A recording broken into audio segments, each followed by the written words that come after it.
Bonjour à toutes et à tous, bienvenue sur Soldats du Salut, bienvenue dans cette nouvelle vidéo qui va donc continuer le livre d'Ézéchiel et plus particulièrement le chapitre 3, versets 16 à 22 où nous allons voir en particulier quelle est la vocation d'Ézéchiel, comment eh bien, le Seigneur ici décrit la vocation particulière d'Ézéchiel.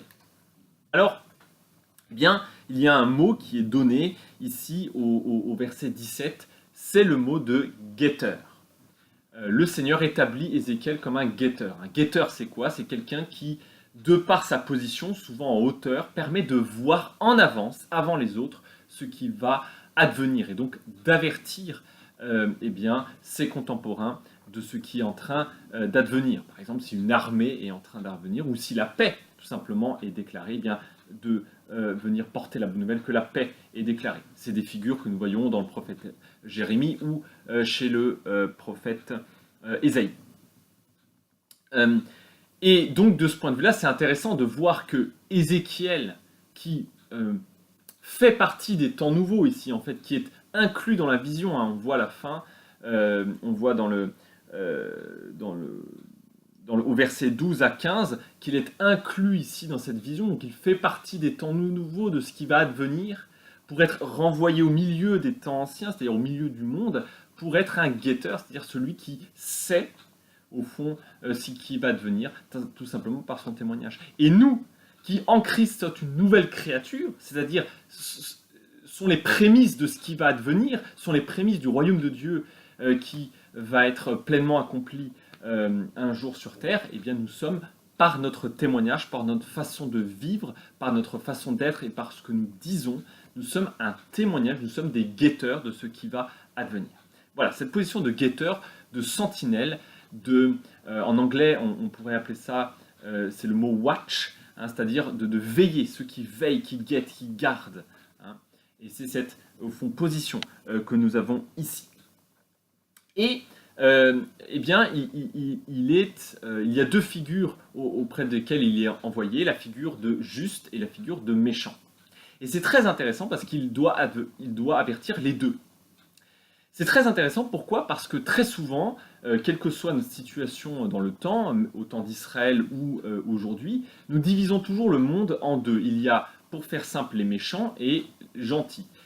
Après, la manière dont on divise les deux, ça dépend un peu de notre culture, ça dépend de notre religion, ça dépend de plein de choses. Mais on divise le monde entre les gentils et les méchants. Et très souvent, eh bien, on se dit, oui, ce serait bien que Dieu... Et on se met évidemment dans le camp des gentils, on est toujours les gentils. Hein. Et on dit, ce serait bien que Dieu aille voir les méchants pour que le monde aille mieux. Sauf que ici, c'est pas comme ça que ça fonctionne. Dieu fait éclater ces catégories de méchants et de justes, etc. pour, en fait, simplement établir une seule et même catégorie qui est ceux qui s'éloignent de Dieu. C'est-à-dire, en fait, tout simplement, cette catégorie de rebelles à Dieu, cette catégorie de l'universalité du péché. Tous sont pécheurs, comme le dit Paul dans sa lettre aux Romains. Tous ont péché, les justes comme les non-justes, les juifs comme les non-juifs. Donc il y a cette universalité du salut qui est donnée.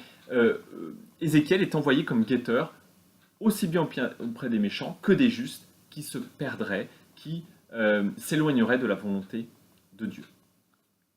Voilà.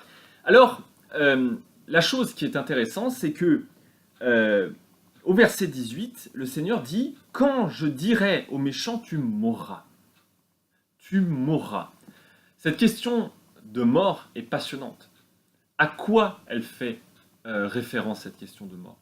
Eh bien, c'est assez évident d'un point de vue spirituel. Ça renvoie à Genèse 2, verset 27, où Dieu avertit l'homme que s'il touche au fruit de la connaissance du bien et du mal, eh bien, il mourra. C'est cette mort spirituelle, cette séparation entre l'homme et Dieu, ou plus précisément entre l'homme et la volonté divine, cette séparation, ce qui fait que la relation entre l'homme et Dieu sera toujours pervertie, elle sera toujours, au fond, l'homme sera toujours en rébellion, malgré toute la bonne volonté qu'il peut avoir, il sera toujours en rébellion face à Dieu. Et bien c'est cette mort spirituelle qui ici est attaquée, et plus particulièrement qui est révélée.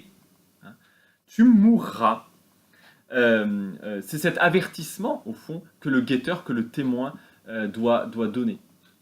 Il doit donner aux témoins, aux méchants comme aux justes, il doit donner cet avertissement de mort, au fond, qu'il y a. Et il y a cette question, évidemment, de sauver celui qui s'éloigne, méchant ou juste, que celui qui s'éloigne de la volonté divine. Et évidemment, ça ne peut faire que rappeler le passage de Paul dans 1 Corinthiens chapitre 9, versets 19 à 23, où Paul dit qu'il est prêt à se faire tout à tous afin d'en sauver quelques-uns. Hein.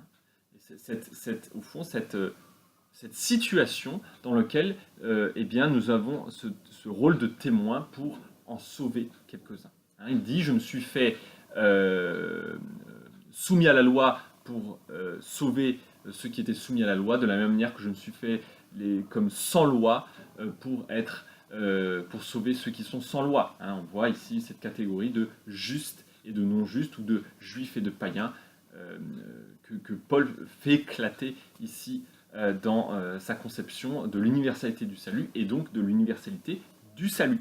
Puisqu'ici, il est aussi question du salut, hein, de sauver la vie du méchant. Et de la même manière, ici, nous voyons un parallèle entre le salut d'Ézéchiel et le salut du pécheur. Et ce parallèle est très présent, d'une part, dans cette joie de voir quelqu'un se convertir.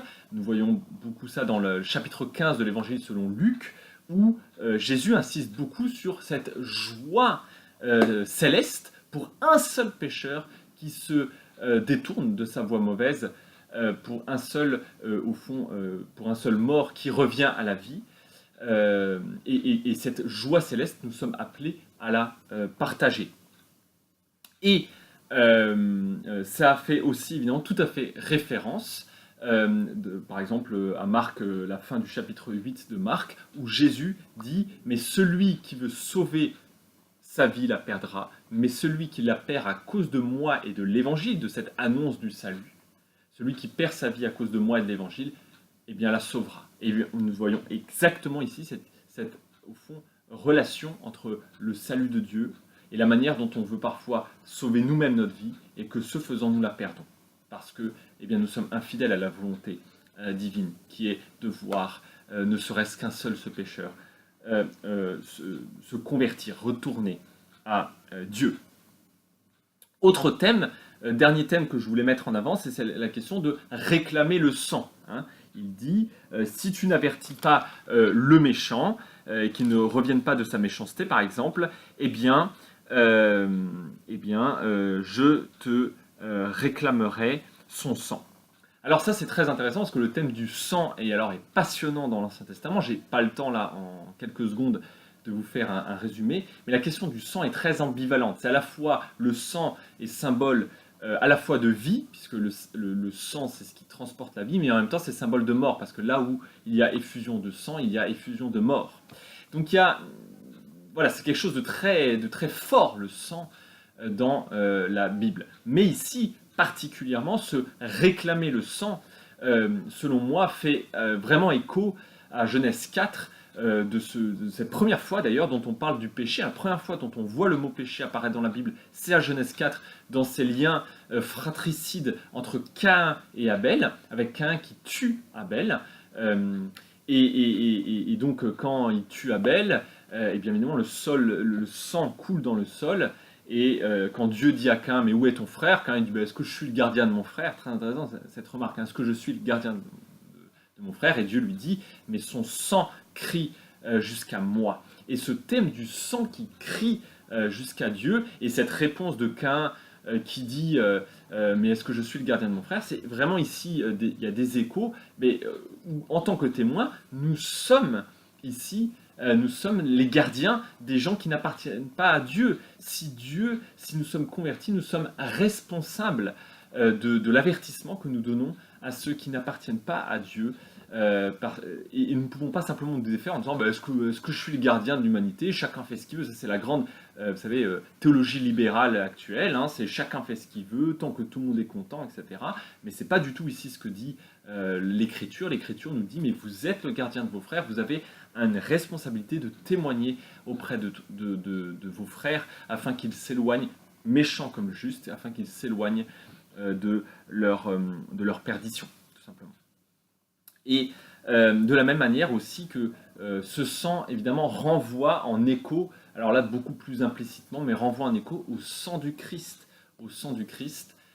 qui est au fond le sang du juste par excellence, qui est mort pour les injustes, ce sang dont nous sommes les témoins. Voilà. Donc il y a un jeu ici sur le sang, mais nous verrons je passerai un peu plus de temps sur ce thème du sang parce que le thème du sang va revenir beaucoup dans le livre d'Ézéchiel, c'est un thème important.